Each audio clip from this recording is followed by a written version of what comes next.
গতকালকে তো দেখলাম একজন একটা ছোট্ট 2 মিনিটে কি বানিয়েছে, আমি হেলিকপ্টার নিয়ে রশি বেয়ে উঠছি নামছি, এগুলো তো ভার্চুয়াল মব। এটা নিয়ে কি কথা বলার কিছু আছে? আমি বিষয়টা পড়লামও না, আমি মাননীয় উপদেষ্টা পড়লেন, ছাত্রছাত্রী বলা হয়েছে করোনার সময় তারা এই প্র্যাকটিসের বাইরে চলে গিয়েছিল, আমাদের লেখাপড়ার কালচার নষ্ট হয়ে গেছে, সেখান থেকে আমরা ফেরত আসতেছি, আমরা তাদেরকে আনন্দমুখর শিক্ষা দেওয়ার জন্য ব্যবস্থা করছি, তাদের যত প্রিভিলেজ আছে সব আমরা দিচ্ছি।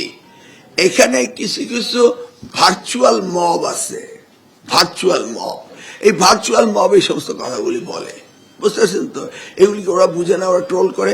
গতকালকে তো দেখলাম একজন একটা ছোট্ট 2 মিনিটে কি বানিয়েছে, আমি হেলিকপ্টার নিয়ে রশি বেয়ে উঠছি নামছি, এগুলো তো ভার্চুয়াল মব।